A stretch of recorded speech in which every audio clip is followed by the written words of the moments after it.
Good morning, everybody, and welcome to this edition of Digital Insights hosted by Nedgroup Investments. I am Catherine Roberts. I'm a Business Development Manager for Key Accounts. For those of you who are unfamiliar with our business, we manage over 350 billion Rand worth of clients' capital, according to our unique proposition called Best of Breed.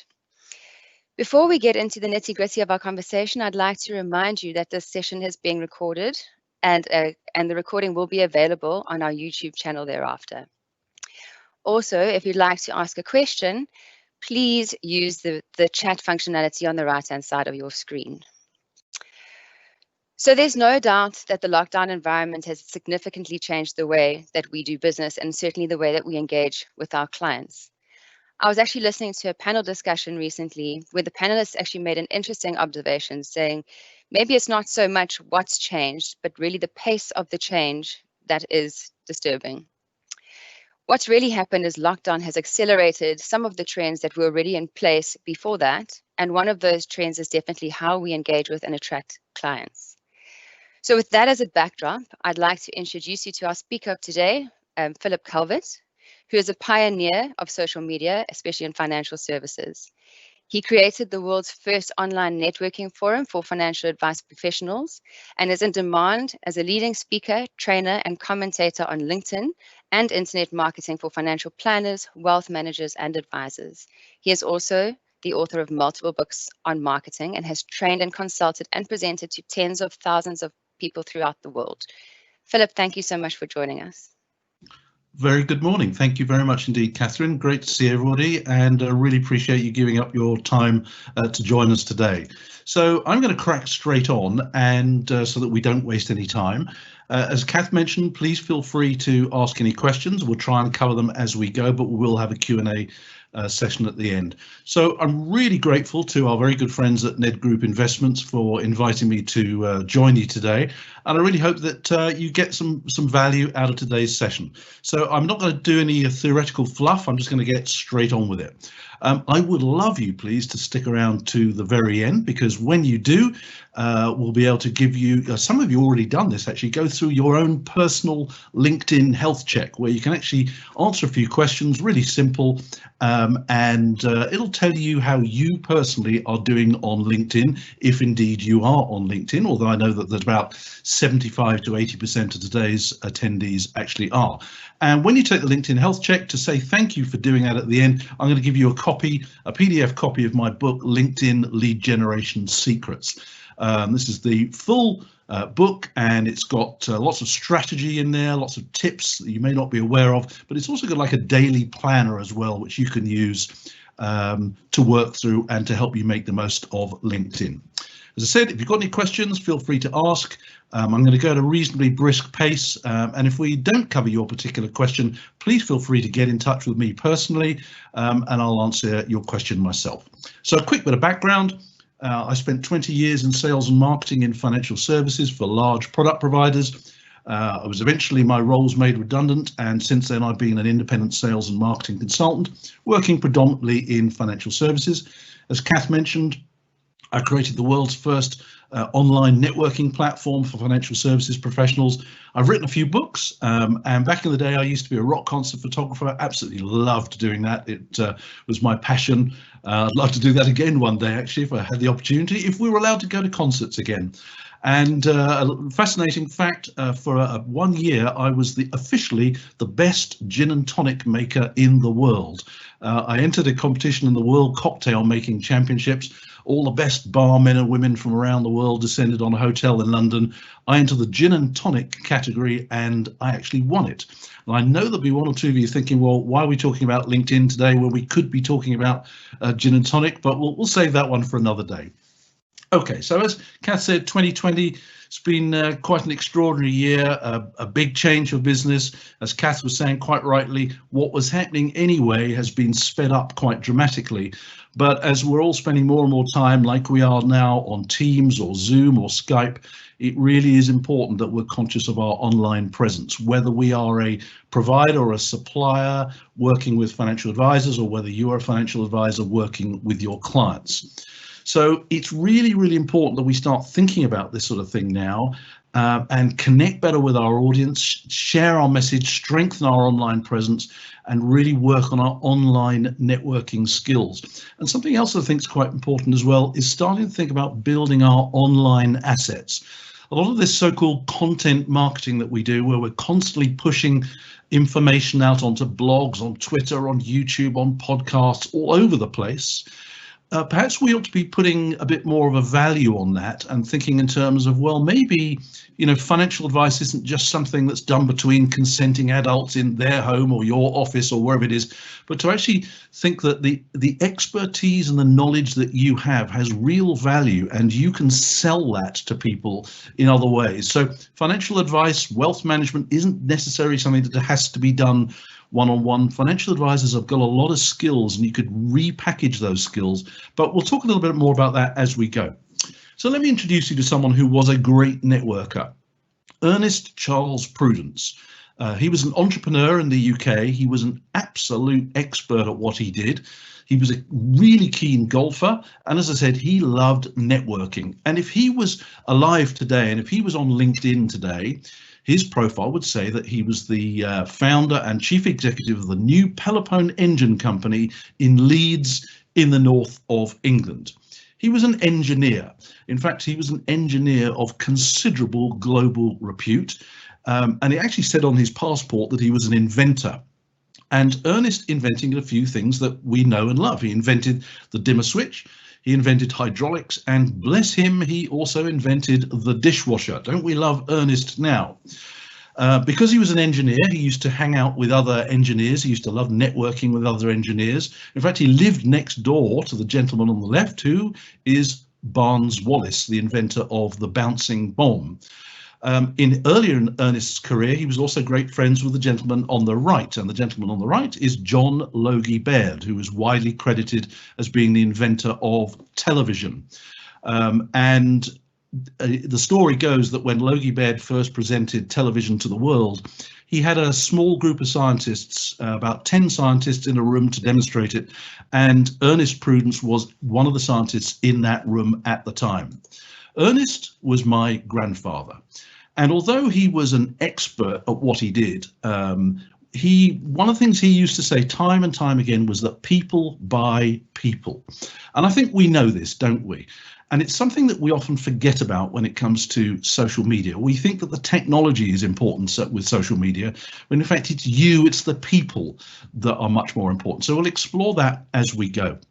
So typically, how do financial advisors and business professionals attract new business? Well, certainly in financial services, it's tended to be by word of mouth. If you were at a dinner party before the internet came along and the topic of personal finance came up, and you might say, oh, I need someone to help me with my investments. Someone around the table will say, well, check out my financial advisor. They're great, Jones & Co.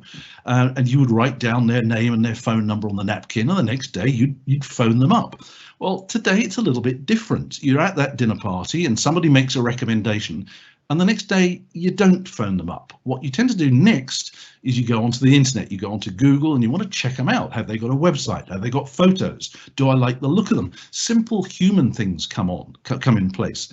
And inevitably, if you go searching for a financial advisor on Google, and even if you're looking for one particular financial advisor, you'll actually be distracted and you'll find lots of financial advisors.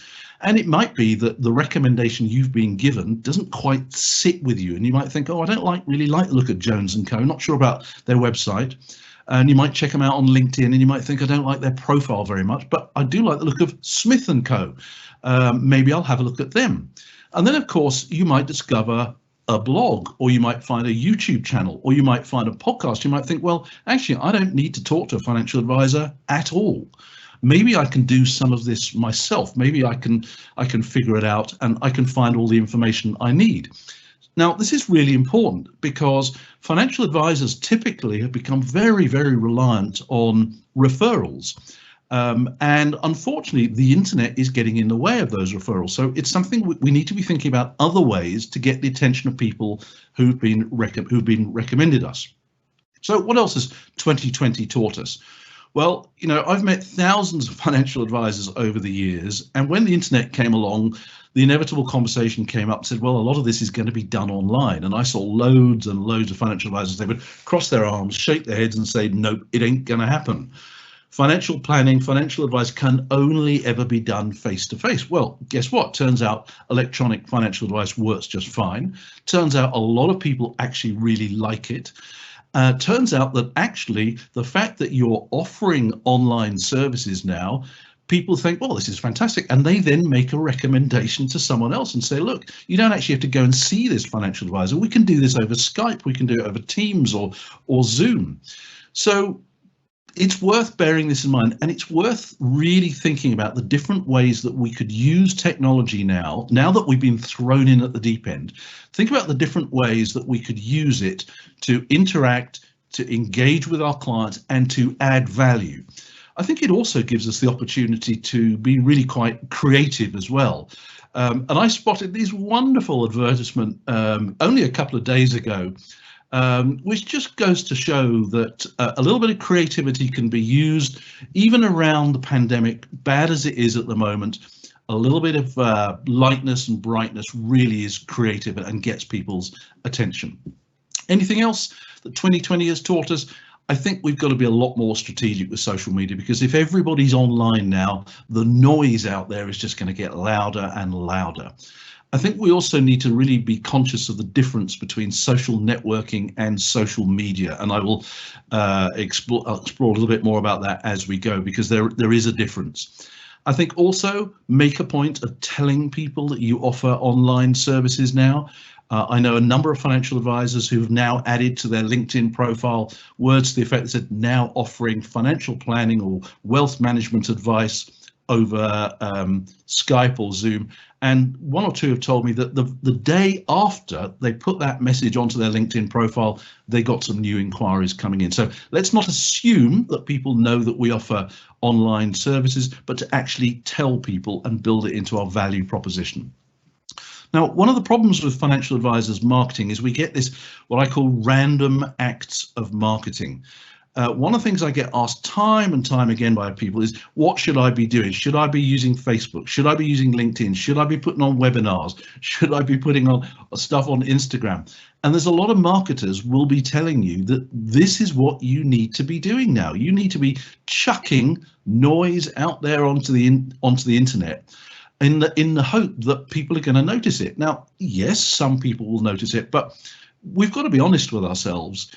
This kind of approach is far too scattergun, and it simply isn't sustainable over the long term. It's really, really important that we really know where our ideal clients are hanging out. And this idea that you can hope that by doing all of this will actually reach all of your ideal clients, it just simply isn't the case.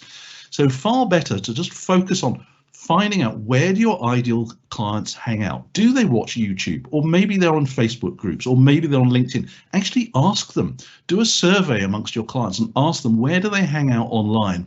And then just focus all your communication efforts on one or maybe two channels, so that you're not wasting your time just with this scattergun approach.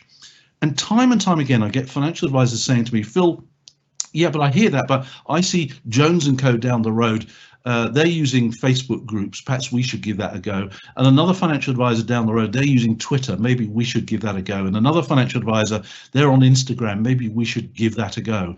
But guess what? Give that a go isn't a strategy. Tweet and hope is not a plan that will ever work. We've really got to get some focus. Now that everybody is online, we've got to get a lot more focused and a lot more strategic about how we go about reaching people. So guess what? It's not about technology, it's all about technique. The tools that we use are almost irrelevant. It's much more important that we really focus on how we use the tools. So I'm going to explain a bit about that as we go forward. And just to ram this point home about the difference between social networking and social media. Back in the day when LinkedIn first appeared in 2003, we didn't call it social media. Social media wasn't a phrase that even existed. It was called social networking.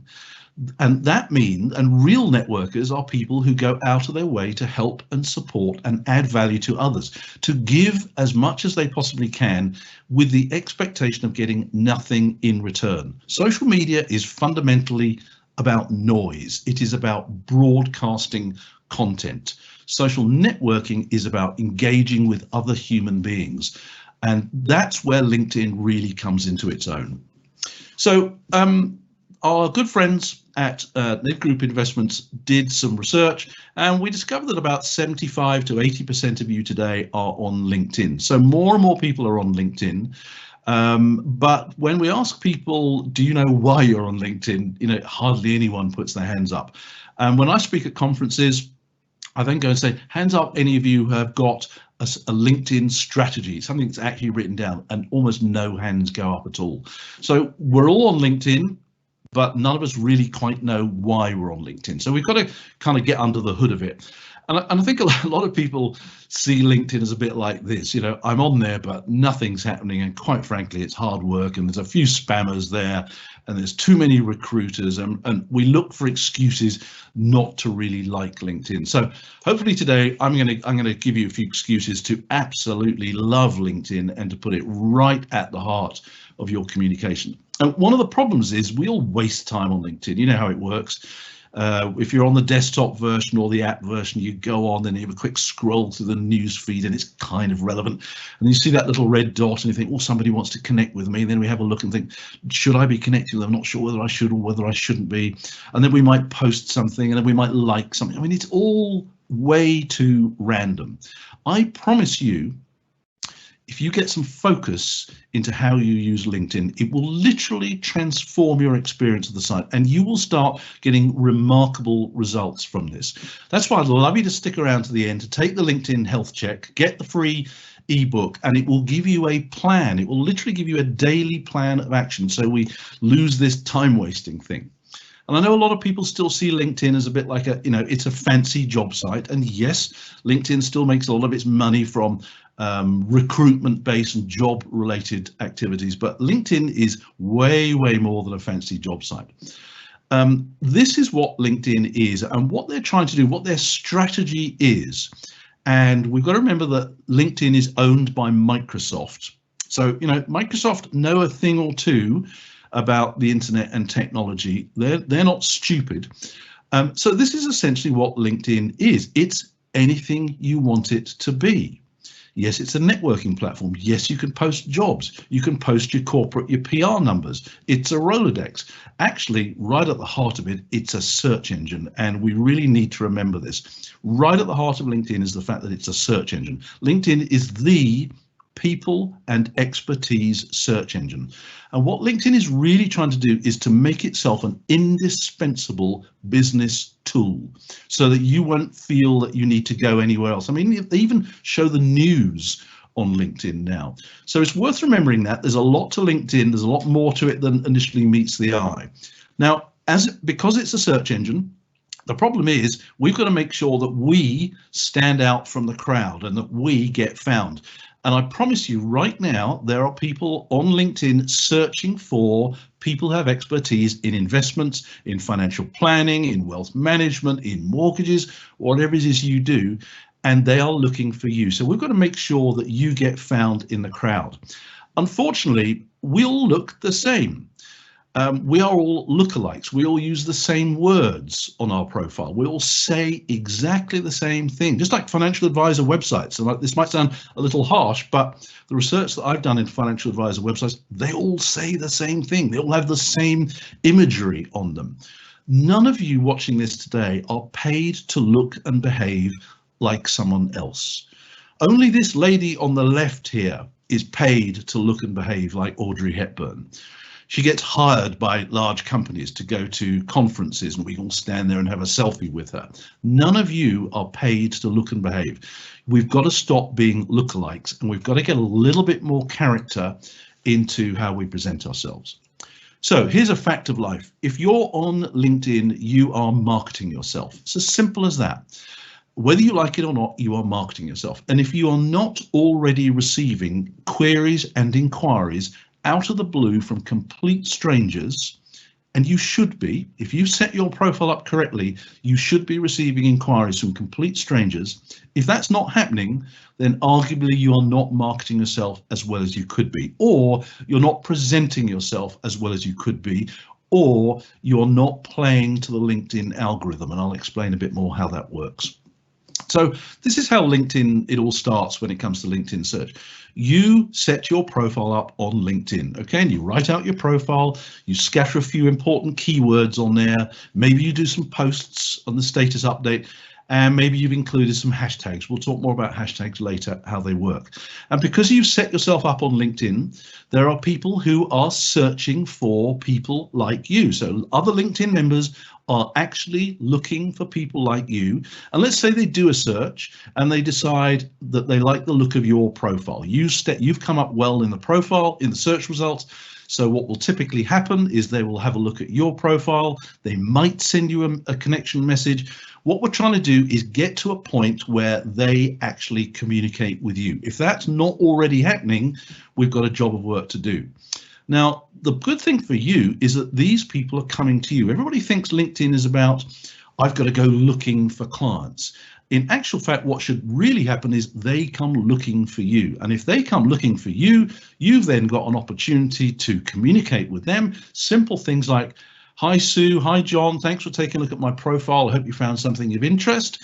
And just start a conversation.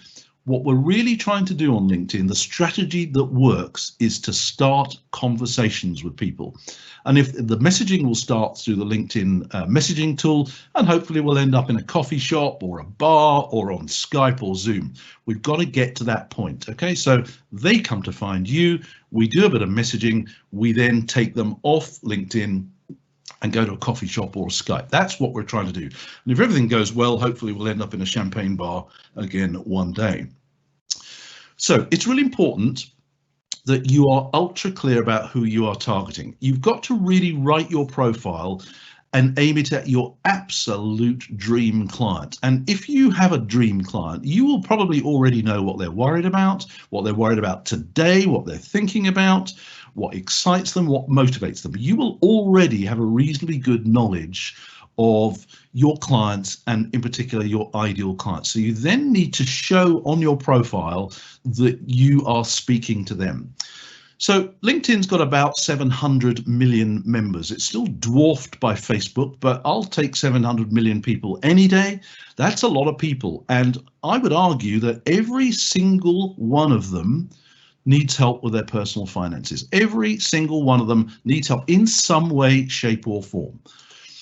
Now, what about LinkedIn? Just how good is it? Well, if you look at a whole variety of stats compared with Twitter and Facebook, as a result of looking at your LinkedIn profile, you are far more likely to end up with somebody wanting to talk to you.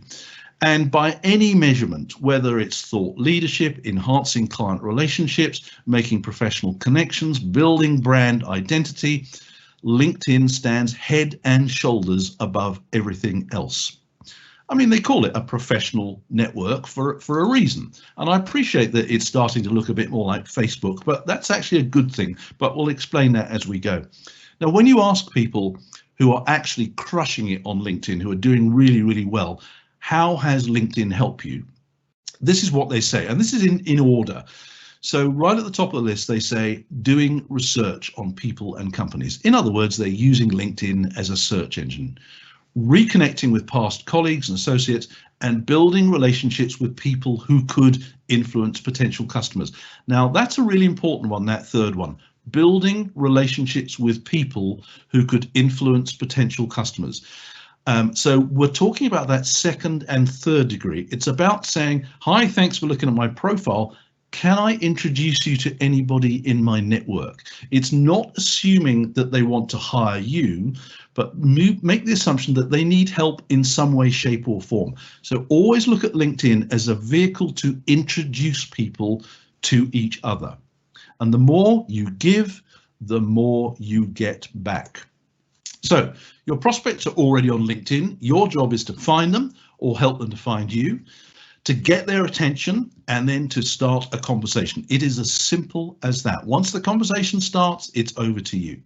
So let's dig a little bit deeper and see what's going on under the hood of LinkedIn. Fundamentally, there are 3 core themes to LinkedIn and 10 elements. The 3 themes are identity and reputation, networking, and knowledge. So as far as identity and reputation, it's your personal identity and reputation, and also your company or your business's reputation. Networking is a combination of connecting and introducing people and also building your own network. And knowledge is you learning things, but also sharing your knowledge as well. Those are the core themes. Now, the 10 core elements are all of these. And these are really what LinkedIn is all about. For most people on LinkedIn, they're only actually using the top one, the personal page. They may be using a company page, they may be in a group, but LinkedIn actually wants you to use as many of the features as you possibly can. The more features you use on LinkedIn, the more they reward you, and they reward you with greater visibility. Now, I said I'm conscious I'm going at a reasonably fast pace. You will be getting a copy of the slides. I think you're getting a recording as well. So don't worry if you're not able to keep notes as fast as you'd like to, but you will be getting copies of all of this. Now, all of these features on LinkedIn fall within the search engine. So LinkedIn really is a search engine. So it's important that you have a plan. If you don't have a plan, you will find that your experience of LinkedIn is really fluffy, really vague, and you really won't get much out of it. And your plan can be really, really simple. It doesn't need to be particularly fancy. It can be simple as thinking about why I'm on LinkedIn, write it down. What are you trying to achieve? Write it down. But also think about how you're measuring results. Are you getting more profile views? Are you having more conversations with people? Are you recruiting more people? There could be a variety of reasons. Now, this is my LinkedIn plan, and it is remarkably simple. This is a real back of an envelope job, but it works for me. So my plan is to attract speaking and training business and sell books. So to do that, I have to be visible where my clients and targets are, and all of my clients and all of my targets are on LinkedIn.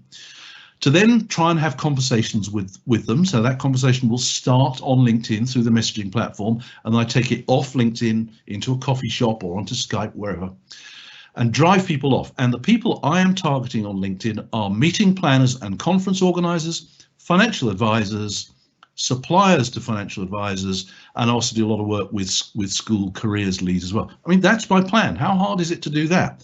You know, if we were doing this in a room right now, we would do a little exercise where you could literally write your plan there and then.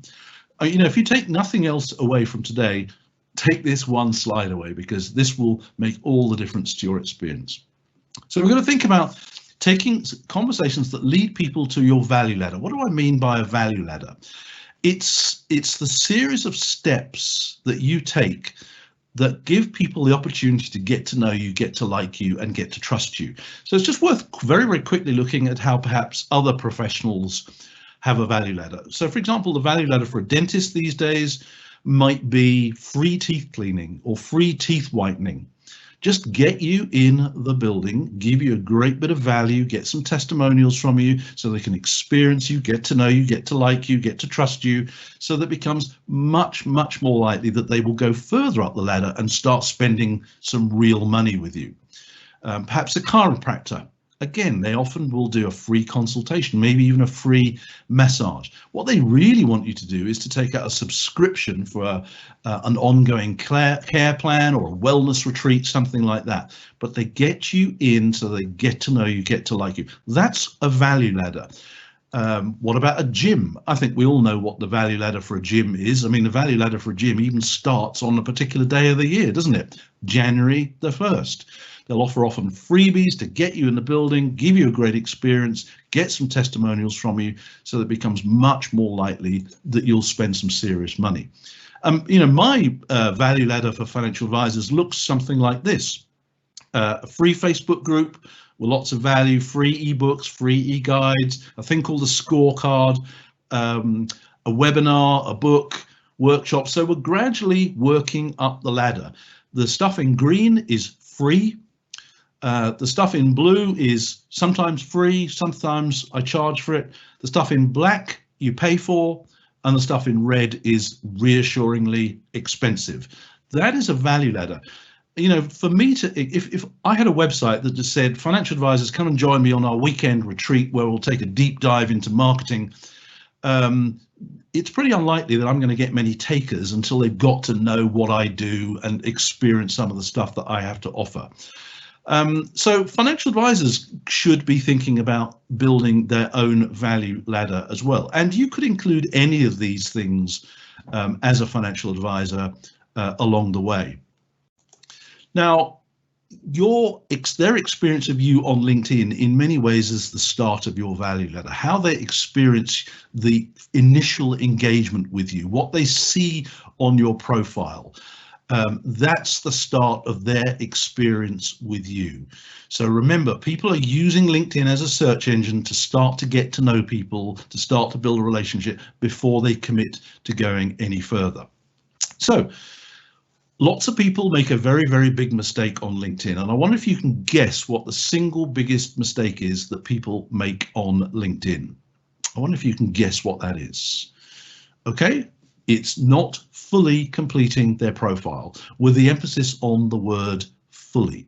When you fully complete your profile, and there are lots and lots of sections to your LinkedIn profile, when you do that, you will see an immediate and measurable improvement in your visibility in the search results. In many cases, you will come up very high in the search results, if not top, certainly on the first page as well. So when you go onto your LinkedIn profile at the top, particularly on the desktop version, they will prompt you to complete more sections of your profile.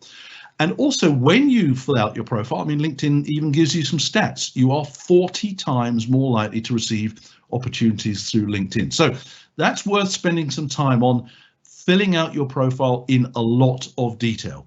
Other mistakes people make, not putting their contact information. I mean, why would you not put your contact information on your LinkedIn profile?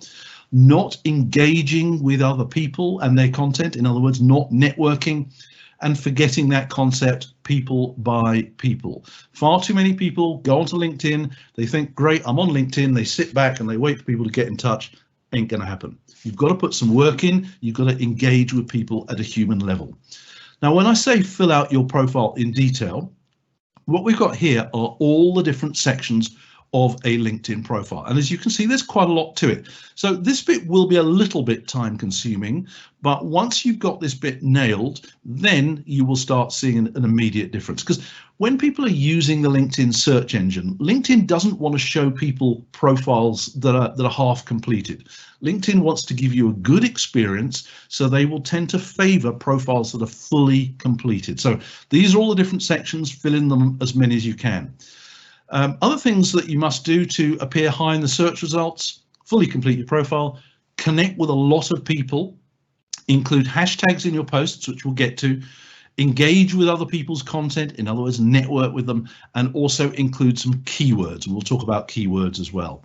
There's also another benefit of having a fully complete profile on LinkedIn, is that Google spots it as well. So if I type my name into Google, my website comes up top of the list. The governor of Maryland, he comes in second, and my LinkedIn profile comes in third. So that's another really useful reason.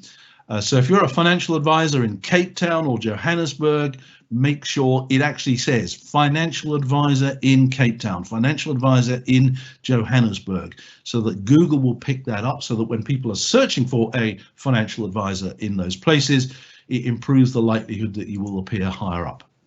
Okay, so let's start looking at LinkedIn profiles now in a little bit more detail. And that picture there is a clue as to what we really mustn't do. We don't want people falling asleep when they look at our profile. So we have to ask ourselves, does our profile capture attention immediately? Is it written in a way that proves that we understand the problems of our target clients? Is it written in a tone that's unique to us? Are we avoiding too much jargon? We need a little bit of jargon. We like our jargon in financial services, don't we? So have some jargon, but not too much. And is there also a clear call to action? Call me now, that sort of thing. Really important. But fundamentally, this runs through everything I'm talking about today, the concept of people by people. So I have a little profile test. It's a kind of benchmark which your profile needs to needs to write. Now, my wife is a careers leader at a large school, and she books a lot of speakers to come in and talk to the students. So she uses LinkedIn a lot to find people. And I kind of sent her an email and said, can you give me an example of profiles that you would describe as irresistible? And that is my test. That's my benchmark. Your profile needs to be irresistible. So I said to her, can you just give me some examples of profiles that you think meet that mark? And so I sent her that email to her at work. And 30 minutes later, she sent me a reply. There was nothing written in the email, but there was a picture attached. And I opened up the picture, and that's what she'd sent me. Half an hour later, she sends me another email, and that's what she'd sent me. And I thought, okay. And still, there was nothing written in the email. Another half an hour goes by, and she'd send me this. I get, okay, I get it. I get this game. And then she sent me one more email with just that attached. And so I get it. So I get what irresistible might mean at one particular level. So what I'm going to do now is show you a real LinkedIn profile that I actually think is irresistible. But I'm going to leave it to you to decide. Okay, so this is a real LinkedIn profile photo. Okay, I'm not even going to tell you his name. I'm not going to tell you what he does for a living or anything about him at all. What I'd like you to do watching this right now is just to give me a kind of, just think deep inside. What do you feel about this particular guy? Do you like him, or how do you feel about this particular person? I mean, for all we know, this picture could have been taken in a police station. But what's interesting is when I ask people what they think about, most people think, yeah, he looks okay. He looks a nice guy. He's got a nice smile. And straight away, we learn the importance of a professional profile photo. Now, this picture obviously isn't a professionally taken photo, but it shows something of this particular individual. And so most people feel broadly warm towards him, yet we still don't know his name and we don't know what he does for a living. So even through the photo is so important. So this guy's name is Art, and Art is out in Milwaukee in the United States, and he runs, is Milwaukee, United States? He runs an office supplies outlet. He sells photocopier paper, desks, photocopiers, that kind of stuff. And he knows that that sort of business is pretty well a race to the bottom on price, because they all say the same thing. Their websites all have the same stock. So he's got to try and figure out a way to differentiate himself from all the other office supplies outlets. He does not want to be a lookalike.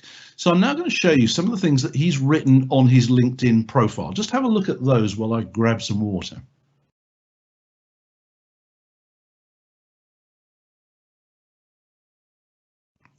So straight away, we can see that, there's more as well. I've got a few more. So one of two things is happening here. He's either taking the mickey out of LinkedIn, and that's fine. Lots of people have a bit of fun on LinkedIn, or this is the real thing. This is the real deal. This guy's testimonials are just off the scale. So he is using himself as his differentiator. He's also got an online service as well, and he tells me no one uses it. He tells me people would rather get in their pickup truck and drive for 4 hours in the hope that he will actually be there. So he differentiates his office supplies outlet through himself. He believes in the concept of people by people. Now, I'm not suggesting that we've all got to suddenly start getting wacky and crazy on our LinkedIn profile. What I am suggesting is that we remember that people by people, and we get some aspect of ourselves built into our profile. Now, so what's written on your profile page? Well, this is what's written on your profile page. These are the words that we're using in financial services. And I reckon if we look down that list, we can all tick off one or two of those words. And, you know, they don't quite jump off the page like the words on Art's profile, do they? Now, in fairness to you, every year LinkedIn brings out a list of the most overused words on LinkedIn profiles, and this is the current list. And I'm sure, you know, we can all tick off a few of these. Of course you're motivated, of course you're an expert, of course you're strategic, of course you're effective. It's just plain dull. No one cares. No one's interested. We've got to get something of ourselves onto our profile. So what could we do? We could write it in the first person. Please don't write your profile in the third person. We all know you wrote it. It just kind of looks weird, okay? Write it, get it punchy, yeah? Tell a few personal stories. Say something that gets people's attention, like music is my first love, or just say something that's a little bit different. Yes, you can be, in other words, get some personality into your profile as well, okay? I realize that there are compliance aspects to a LinkedIn profile, but no one ever got into trouble for writing a LinkedIn profile that had personality into it as well. One thing you should really also do, get some pictures in there, get some video in there. There's all sorts of things you can do, but also think about who is my dream client and aim your profile at your dream client. What will often happen is your dream client will find you as a result of the search results, but also people are not quite your dream client. They will also find you as well, and they will want to engage with you. You can also be quite focused in the things you write. So if you are a chiropractor, you could put on your LinkedIn profile, right under your name, something really quite direct. Do you suffer from chronic elbow pain? And show that you've got the answer. So LinkedIn, a lot of us, we hang back a bit and think, well, it's like a CV, it's like a resume, and that's why it's so dull. Get a bit of personality into it, and people will start paying attention. So your CV is not, your profile is not your CV, it is you. It's in the absence of you, it is actually you. It's your online reputation, and use your profile to demonstrate the value that you bring. Equally, your profile is not a circus poster as well. So in other words, you don't want to go too far the other way. Some people might say that art's profile is verging into circus poster territory. So try and just get the happy balance. But one thing that really does work very well on profiles is creating curiosity. And that's why telling little stories about you, something that hooks people in so they become really quite curious about you as an individual. Now, one thing that's really important to do when you're putting a profile together is to come up with a list of keywords. And I would recommend you come up with about 10 to 12 keywords. Now, keywords are words or a really short phrase. So wealth management expert, financial planning expert, investment advisor in Johannesburg. That is one keyword. You want to come up with a list of these, and you want to come up with a list. Imagine people were looking for you and your expertise in the LinkedIn search box. What would they type in to find you? So we haven't got time to do that now, but see if you can come up with a list of keywords. Then what you're going to do is number them in order of importance. So the single most important keyword to you is number one. And then you want to take the sort of top 5 keywords on your list and try and get them into as many sections of your LinkedIn profile as you possibly can. And the LinkedIn algorithm will spot that you're doing this, and it will make you much more visible. Other keywords that you might want to think about related to services you offer, obviously, technical skills that you perhaps have, any particular industries that you focus on. Get some industry buzzwords. As I said, not too many buzzwords and acronyms, but get 1 or 2 in there because some people will be typing them into the search box. And also include some other business skills that you have as well. Maybe you're in a financial advice firm and you're in charge of recruitment, or you're in charge of marketing. Again, think of some of the specific skills that you have, but also get some locations in, really important. Hashtags as well. Now, hashtags are a big deal on LinkedIn right now. They help you to be found. So if you put a status update, maybe you went for your morning run at 5:30 this morning, and you come back from your morning run and you decide you want to go onto LinkedIn or Twitter or something like that, and you put morning run done, feeling great, ready to face the world, and you put hashtag fitness, hashtag smug, because some people are actually searching for hashtags and they use it to collate content together. So if in some of your posts on LinkedIn, you make a post or you comment on someone else and you put a hashtag after it, it tells LinkedIn and that you're interested in that particular topic, and it also helps your post or your comment to be more visible in people's search results. Something else you should think about doing is changing your LinkedIn URL to include a keyword. Now, normally if you're on LinkedIn, it will say linkedin.com/in/johnsmith497x5, which isn't very sexy. Change it to include a keyword. I've even taken my name out and I've put in some keywords. So if a conference organizer is looking for a speaker or a sales speaker or a keynote speaker, by me doing that helps me to appear higher in their search results. You also want to think about the headline under your words, under your name. Really, really importantly, you do that. Try and ask it as a question and aim that question at your dream target client. Don't just put financial planner or investment advisor. Actually ask a question. Are you looking for a better return on your investment? Something like that, but aim your professional headline, write it as a question if you possibly can, and aim it at your dream client. So I would put something like, are you looking for a high content LinkedIn expert and profit producing sales speaker for your next conference or event? It's a question. It's aimed at one of my target markets. It's got some of my keywords in there: LinkedIn expert, sales speaker, conference. You see what I'm doing there. And you'll also notice that I've capitalized the first letter of each word. That is a copywriting technique, which just basically makes it look more important than it actually is. But it's a nice little technique that helps to get attention.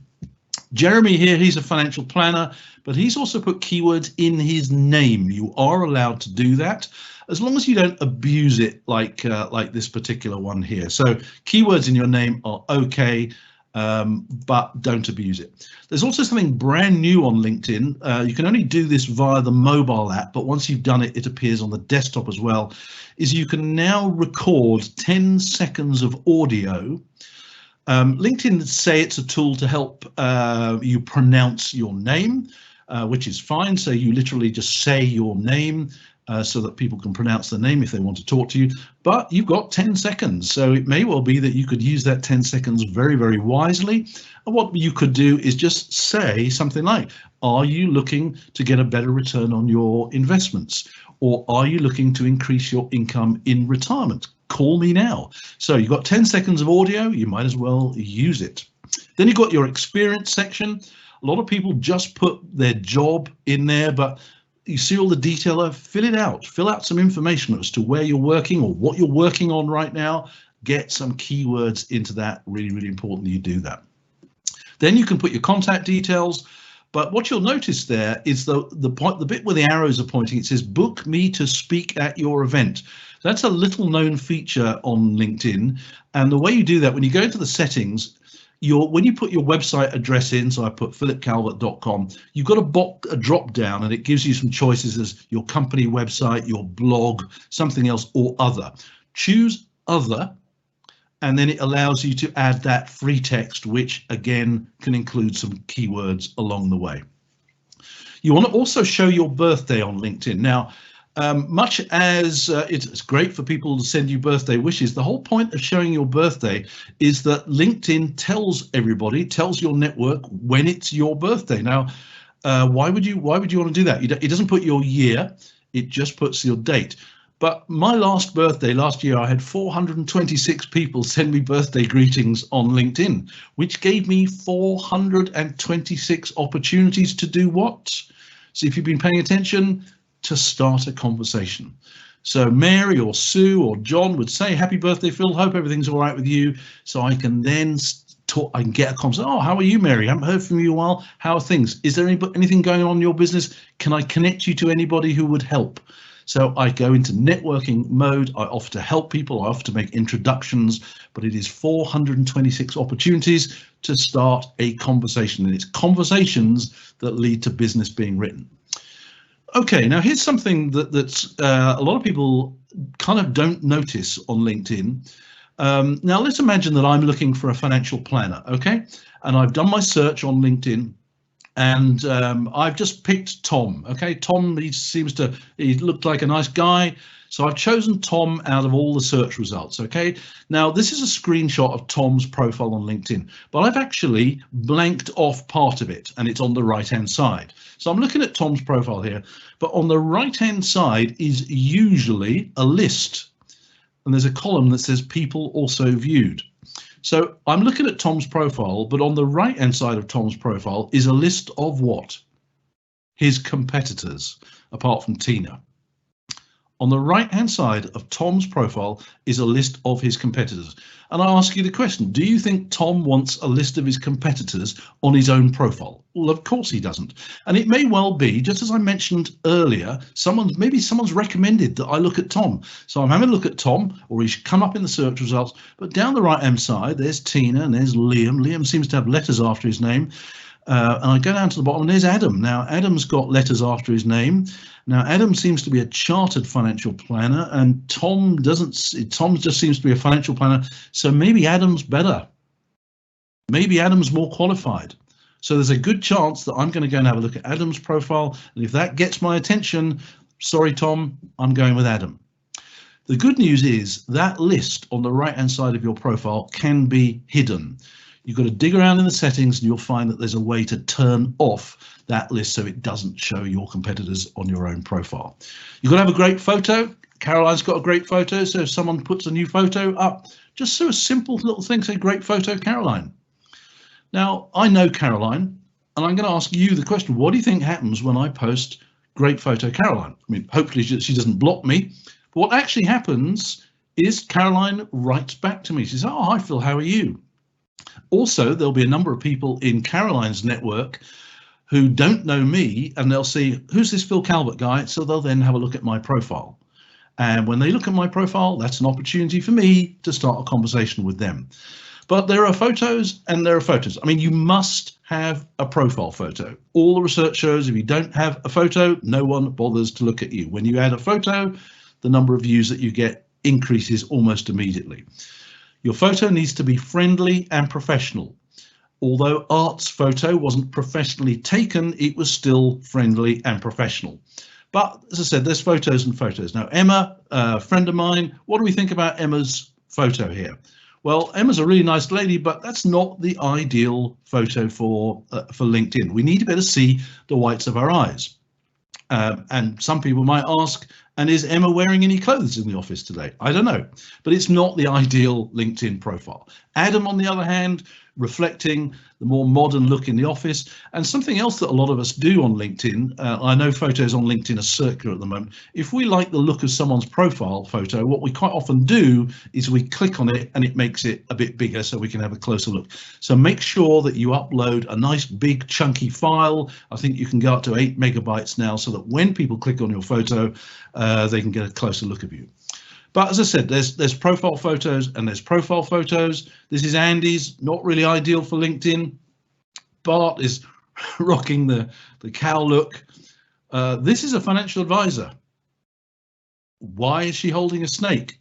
Okay, I said curiosity, so I had to look further down her profile. There's nothing on her profile that says that she collects reptiles or whatever. So kind of weird, yeah?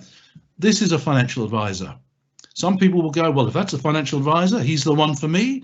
But I suspect that most people will think that's not really ideal for me. This is a financial advisor.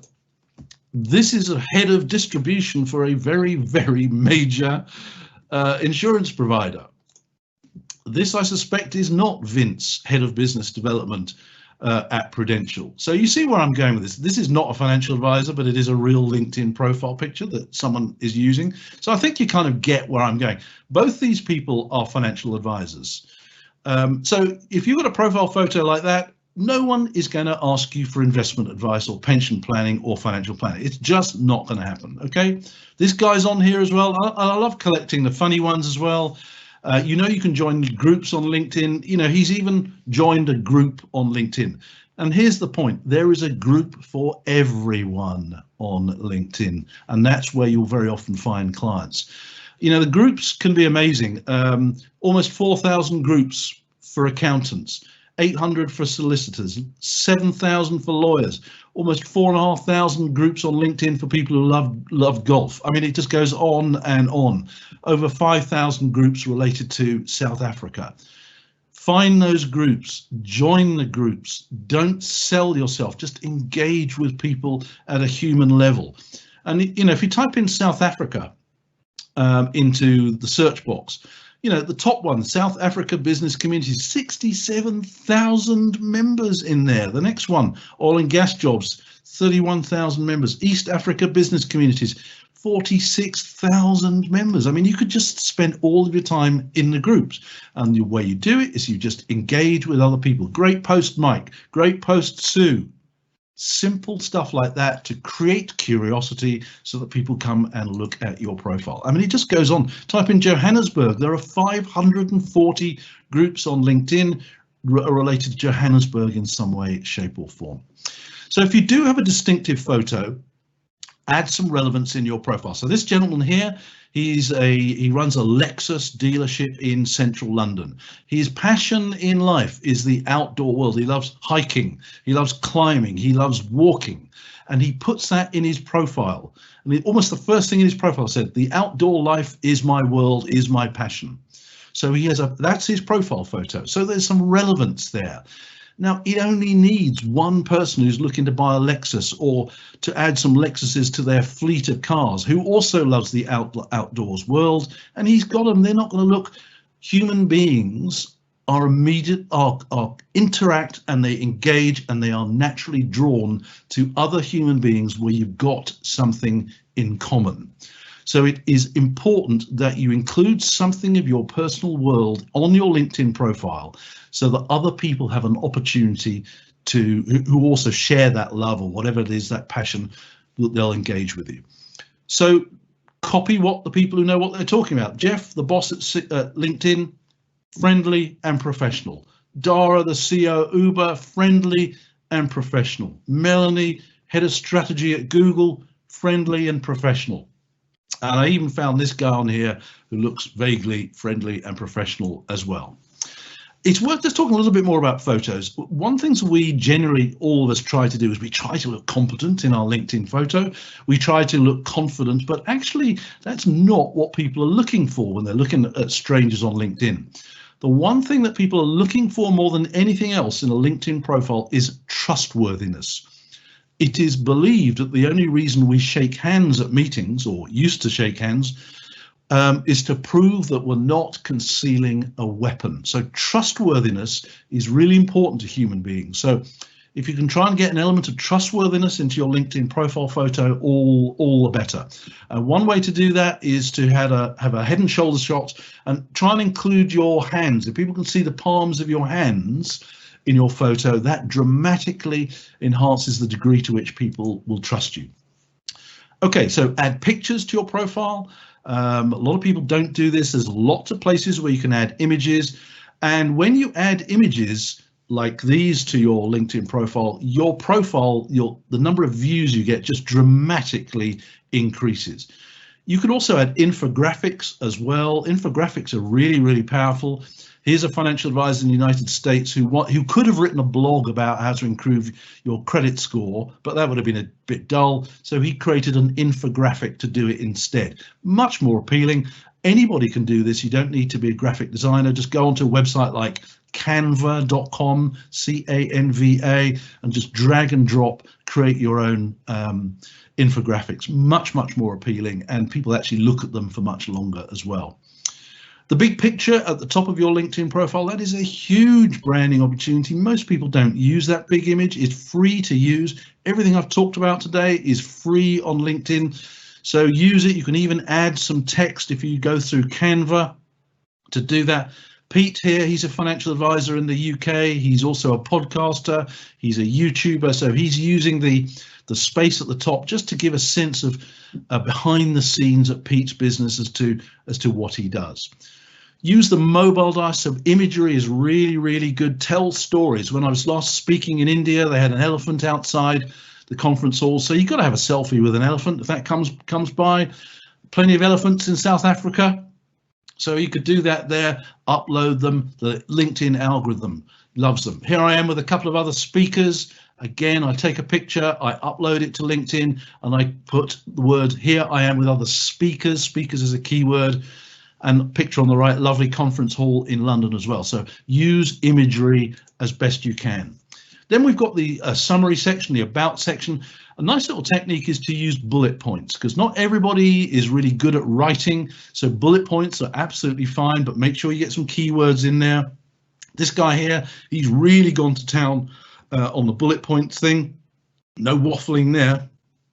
Tina's a financial planner, but she's not gone for bullet points.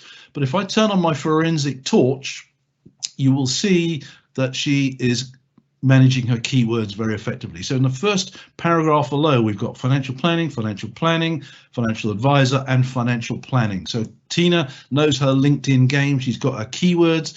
And what's also important is she got her most important keywords in the first paragraph. When Google comes along and looks at LinkedIn profiles, it tends to look at the top of the about section first, and then it goes away. So make sure your most important keywords are near the top. Now here's another section. This is one of the hidden sections. A lot of people don't know about it. Volunteering causes. More and more people, more and more of us these days will purchase products and services based on our perception of a business's environmental or ethical credentials. So there's a whole section where you can list out things that you care about in your world. And again, you know, if you care about civil rights, human rights, poverty alleviation, put that on your profile, because you only need one person who also cares about those things. And when they see that on your LinkedIn profile, if they're looking for a financial advisor, you've connected. Even before you've spoken, you've connected at a human level.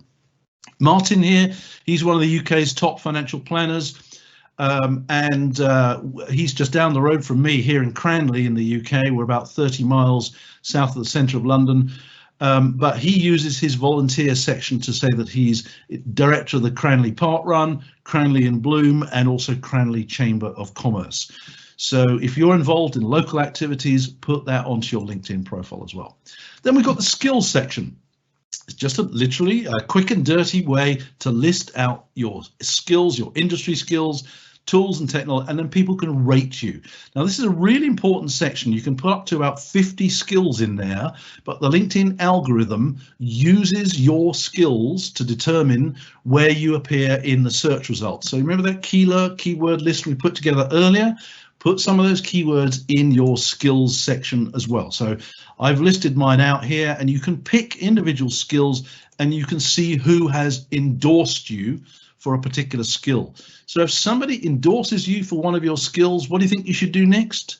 How about say thank you to them? When somebody endorses you, go to their profile and say, hi, Ian.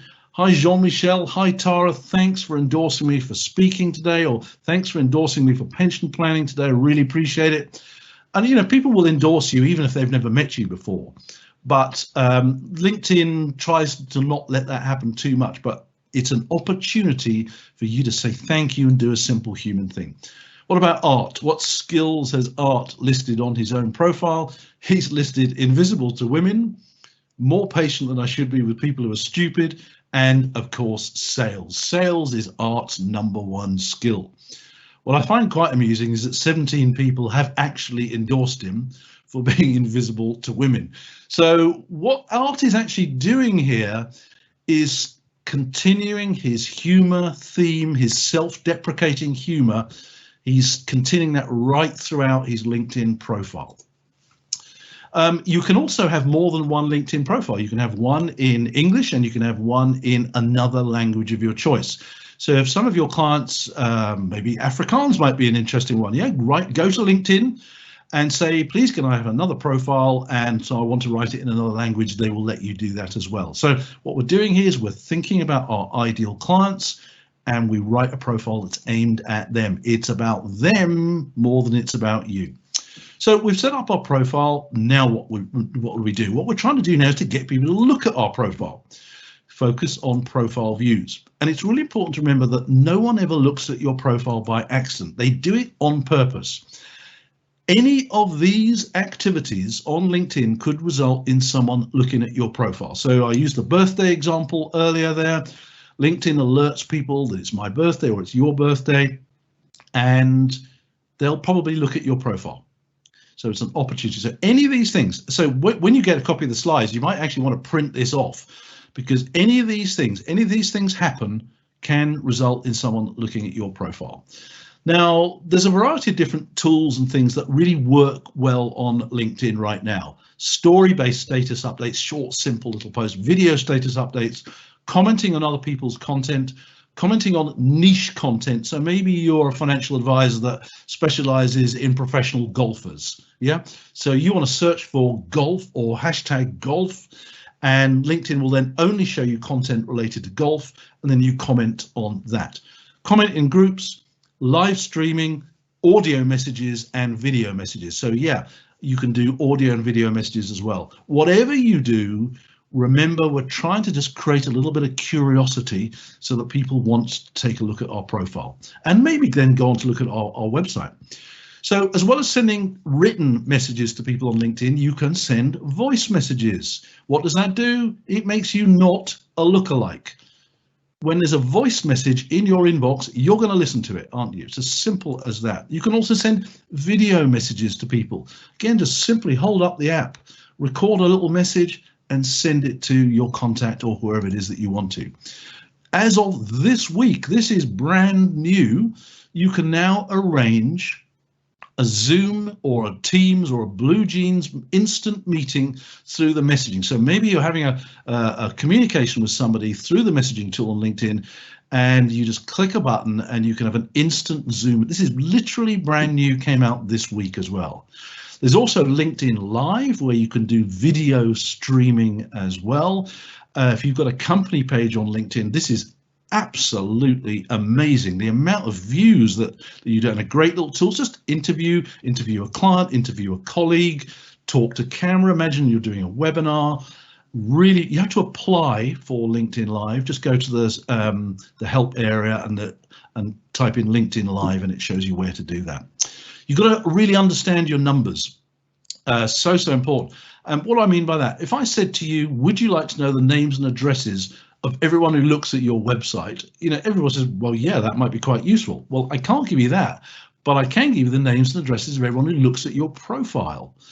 So LinkedIn gives you 6 sets of data: how many people viewed your profile, what they do, where they work, what they typed into the search box, who followed you, and as I said, who looked at your profile. I mean, that is the single most valuable feature on LinkedIn, and we'll explore that in just a second. They give you some nice graphs to see whether more or less fewer people are looking at your profile. And now here's a really interesting thing. They also give you periodic additional stats. And here's one I got. It said, Phil, you've shown up in search results 70 times in the last 3 days. So cool. So my keyword strategy is kind of working. I'm really pleased about that. But what's much more important is that 12 people viewed my profile. That is really, really critical information. So what do you think I should do next? Now that I know that 12 people looked at my profile, and I also know who looked at my profile, what I should do next is say thank you. Yet 99.9% of people on LinkedIn never bother to say thank you because they think the technology does all the work and that humans have no part to play. I have multiple clients, financial advisor clients, who've told me the very first time they said thank you to someone for looking at their profile, they ended up with a valuable new investment client. Now, I've got a variety of different scripts, and at the end, when you take the LinkedIn Health Check and you get your free ebook, it's got a variety of different scripts in there that you can use based on the thank you. So this ability to see who looked at your profile and then interact and engage with them through the messaging tool is, to me, the single most valuable feature on LinkedIn. It is incredible that you can do that. Say thank you, you will start conversations, and it could well lead to you picking up a brand new client. Simple human stuff. And that's why I said we've got to stop thinking about social media and start thinking about social networking, interacting and engaging with people at a human level. And talking of interacting and engaging with people at a human level, one of my things I do is kickboxing, right? So how could I find a conference to speak at by using kickboxing? So I just go straight to the search box. I type in kickboxing. It shows me 50,000 profiles on LinkedIn have got kickboxing in them somewhere. Most of them show kickboxing instructors. What I'm looking for, who's someone in maybe financial services who could get me a speaking opportunity. So what I now do is I hit the filters and I choose, say, London, and I choose financial services. LinkedIn redoes the search and it finds me 128 people on LinkedIn who've got kickboxing on their profile and who are in London and who are in financial services. And 128 people there, and I've spotted Rui there. Rui works for a bank, Barclays, okay? Banks are great to speak at. They have big conferences, they pay very well, and lots of people are going to want to buy my book. So Rui is my way in. Now, I'll guarantee you that Rui is not the guy who books the speakers. That would be an amazing coincidence, but Rui is my way in. So I now have a look at Rui's profile, and sure enough, it turns out he's fairly hardcore at jiu-jitsu, that kind of stuff. So, but he's my way in. So what message do you think I send to Rui? Do you think I should send him this message? Of course not. Yet why do 99% of people never bother to customize their LinkedIn connection request? So I will not send him that message because he's no interest in me at all. What I will send him is a message along these lines here. I'll get his attention. Okay, I spotted you on LinkedIn and noticed we both do martial arts, and we're in financial services. What a do you think he'll respond to that? Yes, he will, and yes, he did. And yes, the conversation started, and yes, we ended up in a coffee shop, and yes, eventually he introduced me to the conference organizer. That's how you use LinkedIn. You engage at a human level, okay? I also do it with yoga as well. I do a bit of yoga. 657,000 people got yoga on their profile on LinkedIn. I then hit United Kingdom, I hit event services, and it finds me 420 people who do yoga and who book speakers for their events. I'll then send them a personalized message. I'm not going to say book me for the speaker. I'm going to say, oh, I see you do yoga. What sort of yoga do you do? Can I introduce you to anyone who can help you in your business? That's how you use LinkedIn. Status updates and posts. It's all about the algorithm, okay? All about the algorithm. When you post something on LinkedIn, the algorithm decides who it's going to be shown to. The first level is it will show it to relevant existing contacts.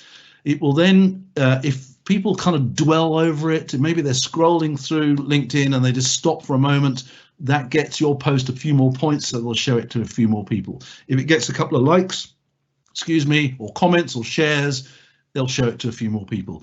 If it gets those likes, comments and shares quite quickly, they'll show it to a few more people. And then sometimes a real human being will give it a boost as well. So it's all about the algorithm. So the algorithm will penalize a post like this. And this is a real financial advisor's post on LinkedIn. You can book an appointment with our advisors online. Yawn, yawn, yawn. No one's interested. The algorithm's not interested. The algorithm will make sure that hardly anyone sees that post. So don't take that approach. Check out my latest blog. It's awesome. Click here. Don't do that either. Okay. The algorithm says that's boring. That's broadcasting. It's not networking. So don't do that. Okay. This is the sort of thing that really worked. I was speaking at a conference in Bulgaria about a year ago, and I was running short of time. I hadn't booked the parking at Heathrow Airport. I know I needed to go and get a haircut. I needed to go to the post office, but I checked out the price, £27 quoted. I went down, had my haircut, went to the post office, came back, went to book the parking, and the price had gone up. Oh, okay. That is a simple human story that works amazingly well on LinkedIn. Okay, simple things that go on in your life, in your business, in your world. That's what people love to see. That's what the algorithm loves to see. It got 1,200 likes, 227 comments. I got multiple profile views, 23 direct messages, and I had 21 conversations. Okay, this is how it works. This is one quite interesting. This was fairly recent. A lady from Cisco, I think, put a post on LinkedIn saying, this used to be my profile photo on LinkedIn before COVID, and this is the profile photo that I'm using now. Okay, and it's really interesting. Look at that. 559,000 likes, 19,000 comments. Simple human stuff that people can engage with. Yeah. This is so new. LinkedIn Stories was launched yesterday around the world, literally yesterday. So if you've been on Instagram or if you've been on Facebook, you'll be familiar with the Stories feature, where you can put like a combination of photos and videos, and you get 20 seconds of it. It goes on to LinkedIn. It sticks around for about 24 hours, then it disappears. Be interesting to see how this goes down on LinkedIn. But I think it's a fantastic way to share behind the scenes insights into your business, into your world.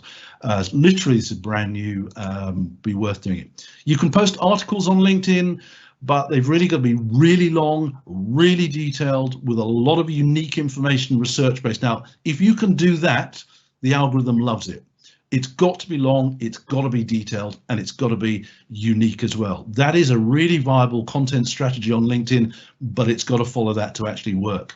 But shorter stuff works on Stories. Try to avoid images in status updates unless you're doing them from your mobile phone. Don't put links in your status updates, because the algorithm penalizes links because you're encouraging people to leave LinkedIn for a short period. Comment on other people's posts and include hashtags and use video as well. This was a brilliant one. This one really worked well.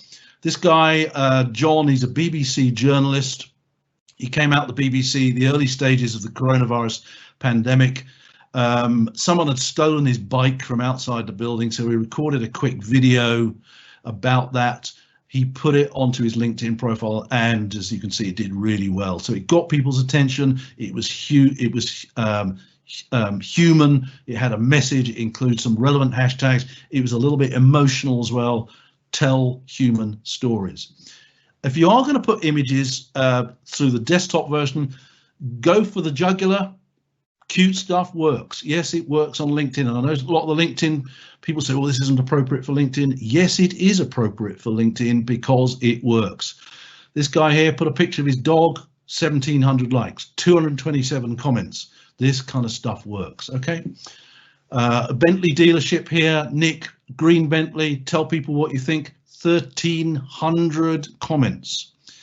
So at this point, I'm conscious of time. I know we said it's going to be about an hour and a quarter. If you'd like to stick around for about 5 more minutes, I've got a little bit more for you. I'd love you to stick around if you possibly can. I hope that's okay with you. And I'm going to start to round up anyway. I mean, this was a classic example. This lady here, Emily, HR manager for a big store, Asda in the UK.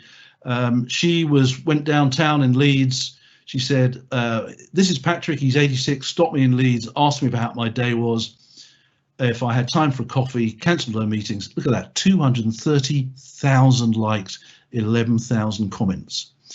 Content that has a human element is amazing on LinkedIn. It's full stop. It's amazing. Follow the hashtag. This is really clever as well. Hashtags I mentioned earlier. One thing you need to do, there's 2 ways to do this. Scroll through your feed and comment on other people's posts, and then add a hashtag at the end. Hashtag pensions, hashtag investments. Great post. Interesting observation. Just say something simple. Another method is the search method, where you go to the LinkedIn search box and you type in a word like hashtag investments. You then click the follow button and you add some comments. So let me show you this one. If I go to the search box, I type in hashtag investments. It shows me that 43,000 people follow hashtag investments. Click the follow button, and when you click the follow button, you are sending a signal to the LinkedIn algorithm that investments is a topic that you are interested in and that you want to be found for. You can do it with mortgages, you can do it with pensions as well. And when you click the word follow, the news feed changes and it shows you content related to pensions or mortgages and investments. And then you scroll through that and you just comment on other people's posts. So if my grandfather was on LinkedIn, he would type hashtag engineering. He would click the follow button, and in so doing, he would he'd be sending a signal to the LinkedIn algorithm that engineering is a topic that he's interested in. So LinkedIn would then show him more posts related to engineering, and he would just comment on those posts. Okay, so, and all you need to do is post great post, Sue, thanks for the heads up, and put hashtag investments, hashtag investment strategies. Or thanks for your post, Mike. Have you read John Smith's book on the subject? Highly recommended. Hashtag financial planning, hashtag investments. You can even comment on other financial advisors' posts. What the algorithm is looking for is that you are a networker and not a broadcaster. In other words, that you are interacting and engaging with other people. Interesting idea, Mike. Have you met Kath Roberts? She's got some great insights in this area. Happy to introduce you. Hashtag retirement, hashtag investing, hashtag South Africa. Be a networker, not a broadcaster. And in doing that, you're tailoring your experience of LinkedIn to you. You're signaling to LinkedIn that you've got an interest in a particular topic, and you're adding value to the community rather than adding to the noise. So just to sum up, be clear about who you're targeting, know them inside out, back to front, have a LinkedIn plan, even if it's the back of an envelope, get it written down, play to the LinkedIn algorithm, start conversations that lead to your value ladder. And what I hope has come across in this presentation today is that we're now starting to see LinkedIn as not just another social media platform, but that LinkedIn is an asset of your business. It is a tool that you can use to add value and attract, and be proud of your LinkedIn profile. Yeah, you can even get some little buttons that you can put in your email signature, on your website, on your blog. They even give you the code to drop it in, and if you can't figure out how to use the code, your kids will do it for you. Okay, so be proud of your LinkedIn profile, show it off to people, have that plan. If you do nothing else as a result of today, sketch out a plan. And remember my grandfather. Okay, remember that thing, what he always used to say, although he was an expert, just like you are experts, people by people, always have done and always will do. So as we reach the end, I'm conscious that one or two of you will be feeling a bit like this right now. And that's absolutely fine. And that's a good thing, because I want you to sleep on it. I want you to think about it. But the stuff that you've heard today that really resonates with you will float to the top. Okay, so it might feel a bit overwhelming right now, but as time goes by, it'll work for you. So to get your health check and your free ebook, you can go to one of these two links. I know one or two you have already done this, so you can either go to linkedinforadvisors.scoreapp.com if you are a financial advisor. If you're not a financial advisor, just go to linkedinsuccess.scoreapp.com and get your personalized score. It'll ask you some simple questions about how you use LinkedIn. It'll give you a score, and it'll give you some suggestions for some improvement. And at the end of that, you will be able to just download the guide straight away. So once again, thank you so much to Nedgroup Investments for inviting me today. I've really enjoyed it. And so I'm going to hand back to Kath now and to wrap things up, or to see if you have any particular questions that we want to cover now. Thanks, Phil. That was very insightful. It is a lot of information, I know, to take in.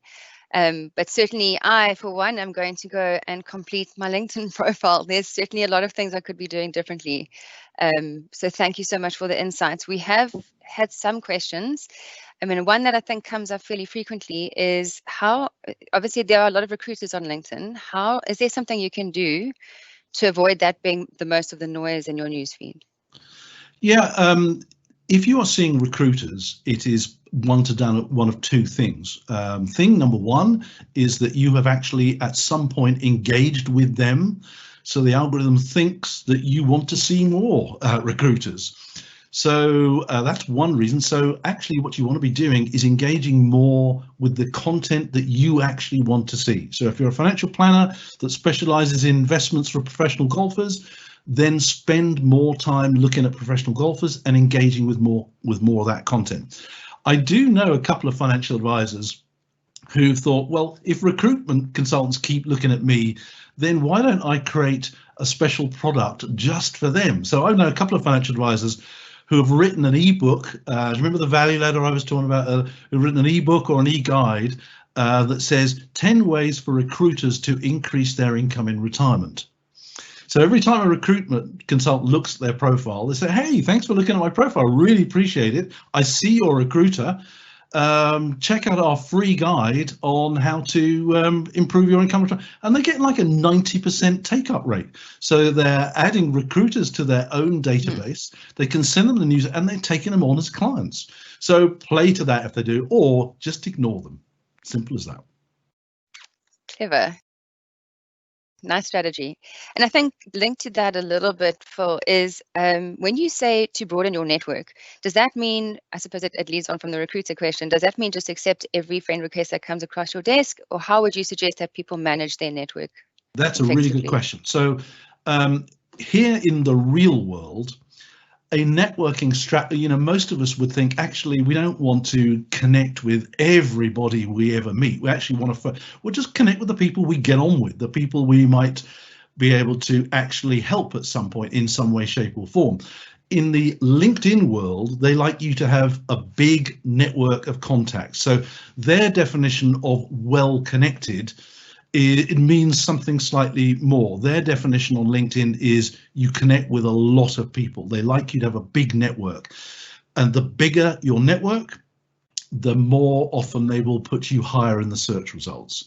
Now, so I connect with everybody who wants to connect with me, with the exception of the obvious spammers, and we can spot them a mile off these days. Okay, so anybody who wants to connect with me, I say yes. And that's partly because that gives me an opportunity to have a conversation with them. The scripts that I use are designed to get a conversation going. So I accept connection requests with absolutely everybody except for the obvious spammers. But in the real world, you probably don't want to do that. And on that note, how would you suggest somebody, you say obvious scammers or spammers, is there a way of identifying those people who are spamming you, but more importantly, obviously in the digital age with security being quite front of mind, is there a way of protecting yourself against scammers specifically?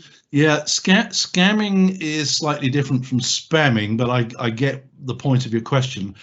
Yes, we do have to be careful. LinkedIn has got a very, very good set of privacy settings. And I would recommend that everybody spend some time looking at the privacy settings. Ever since the Cambridge Analytica scandal on Facebook, LinkedIn very quickly upped their game when it came to privacy. So there's a broad range of privacy settings, and I would recommend that you make yourself as visible as you feel comfortable with on LinkedIn. There's all sorts of setting there. But what I do is when someone looks at my profile and wants to connect with me, before I accept that connection request, I have a look at their profile and I try and figure out why they looked at my profile. If they're a financial advisor, well, I know they've looked at my profile because my keyword strategy is working. If they are not a financial advisor or they're not in my target market, I'll try and figure out why. And you can generally get a sense for their profile as to what they're about. So if I feel it's safe enough to connect with them, then I'll do, and I've got a value ladder set up in such a way that I'll send them off somewhere. Thank you. And then just while we're on the subject of profiles, maybe some people in the audience, certainly myself included, maybe they have a business profile that they would like to set up, but they already have a personal LinkedIn profile. Would you recommend they link the two, or is it better to have them separate? What would be a good solution for that? Okay, so you have your personal profile, and you can, if it's your business, you've got your own personal profile, and you should set up a company profile as well, and you should link the two together. The system, for example, if you are setting up a company profile, it asks you for the name of your business. And LinkedIn actually connects the two, and your business logo will appear on your personal profile. LinkedIn has recently revamped the company profile facility, and they want you to use it. And when you use the company profile, they will reward you by making your company profile posts more visible. Now, if you work for somebody else, you want to find your company profile and comment, like, and share the posts that are on that. So yes, use them both. Fantastic, thank you. And thanks so much for the insights. I am mindful that we have run a bit over time, so thank you to everybody who joined us on this call today. I hope you found it as insightful as I did. And just a big thank you to Phil for sharing your time and your wisdom with us. It's very much appreciated. So 2 things I want to leave you with. Tomorrow, we will be continuing with our quarterly fund updates from our global fund range. And tomorrow, Anthony Cousins from Perford will be talking about our global cautious fund. And if you would like to access the recording of today's session, it will be available on our YouTube channel. But for this and any other insights, you are encouraged to please follow Nedgroup Investments on our LinkedIn page as well. And with that, I'd like to say thank you and have a wonderful day further.